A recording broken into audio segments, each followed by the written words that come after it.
how can you intentionally shift your mindset from kind of blaming external circumstances and situations and factors, and then focusing on what you truly can influence?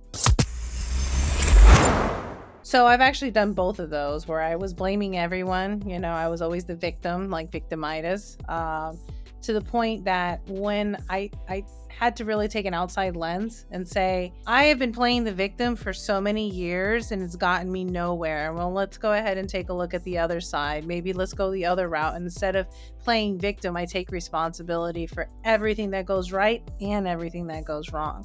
And then once I started switching that mindset of really coming in and saying, what am I doing wrong? This went wrong today, or this obstacle came, taking full responsibility for it. It really changed the way I could fix the problem and find the solution and get to the root of the problem. Amazing. And that really just turned the page. Sure. Right. But right. If you look at things as something, how do you better yourself to solve this situation? Yeah, because if the situation happened, it could have been for a few reasons, but a lot of it is lack of education, which means I just needed to educate myself a little bit better on that particular issue. So that way I can ensure that I'm better equipped next time if it ever comes about, or make different decisions. So that will never lead to having to make a decision like that again. Makes sense. Yep. I think there's that delayed gratification where you say, oh, I'm working so I can retire, right? And then there's the other part of you that goes and says, no, I want to enjoy life now. And there is no real retirement, right? There's just a way of learning how to love what you do, so that way you're never working a day in your life, right? I think gaining or amassing enough wealth in your life in abundance, and that could be, some people it's material things, some people it's dollars, some people it's time freedom. Time freedom or spiritual freedom. In my case, it's all of the above, right? I just want wealth in everything that I in anything I endeavor in, but it's really for freedom of choice. If you have enough wealth in your life, you gain the options to do whatever you want and pleases you in that moment. I think a lot of business owners, we go into business for that purpose, right? Freedom of time and financial flexibility and so many of those things, right? I think you guys almost said the same thing two different ways. Yeah. But the gut of it is very similar. And I would think other business owners or aspiring entrepreneurs probably feel the exact same way. How do you prioritize your tasks? I said in a previous episode that not all tasks are equal. Nope. Right? There are some that absolutely need to be done. One, so they don't cause a fire, right? Or two, because that is the money-making task that will bring wealth later, okay? I think the difficult part is that we all have talents. And so when you're going through and you're looking and you're taking inventory of your talents, some people are going to want to go towards. It's their comfort zone. It's their comfort zone, but that's not exactly the task that needs to be done in order to make money in their business. And so you really just, it's being hyper aware. It's going to number one of the first habit when we talk about introspection looking at who you are and just really taking note of what your talents are, right? But what are the things that really need to be done in your business in order to get you to that end goal? And sometimes maybe it's not your talent, right? That's going to get you there. You need to go find the person who has that talent in order to, and that could be a task, right? Yeah. That could be one of the important things outsource or delegate that you need to work on is how do I hire that person or recruit that person into my business? And how do I learn to be an efficient leader? Because that's a huge one.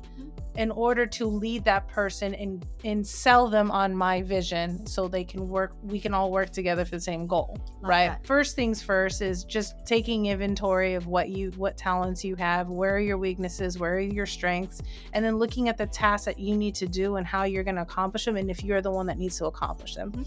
The busy work, very little of what you need to do to make your business successful is admin. Right. It is. You need to be in front of your customers, pounding the pavement, available to your customers. Phone calls, emails, opening your doors every day. Yeah, exactly. All those things. So it's just first things first. What's important? You want to make money. What's the first way to make money? And then just go from there. Yeah. All right. What opportunities do you see or do you have within your business to combine or lean on the strengths of others to help grow your business? So actually, the collaborative side of me only recently came out within maybe the last, I don't know, 6 or 7 years in business. Well, look at what happened because of that. Yes.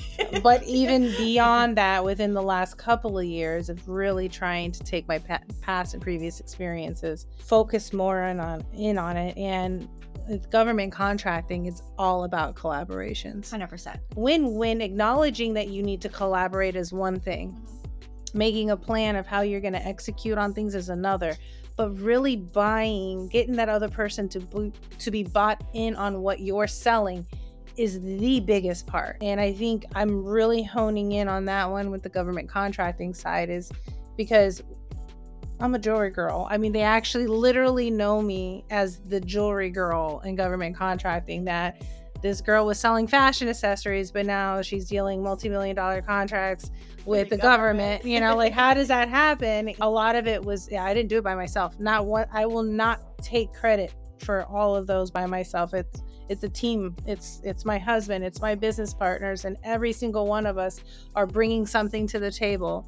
And it was so funny. I had a conversation with a great friend, Dee, and we were talking about how sometimes you get so intimidated by the people sitting at your table with all the different skills that they bring. Sure, but that's... And then you start thinking, what am I bringing to the table, right? But you got invited to the table for a reason, because there's something you're bringing in. And so that's that synergy that happens, is when you're selling that person on yourself and they're buying it, but at the same time, you are acknowledging the talents and skills that you're bringing forward, that they're going to contribute as well. And you understand that having that trifecta of talents is just going to scale your business that much more. Sure. And I think that's what that's the synergy side of things. There is no synergy. Everyone has to acknowledge everyone's talents and recognize them. And they also have to recognize their weaknesses too. Ends up happening, your business will plateau, because you need trustworthy, loyal team members working with you and not for you in order to propel your business to the next level. Right. So when you think win-lose, you're thinking, what does my business need? I need to protect my business. And if you're not going to fit that mold, then you're gone. A win-win is,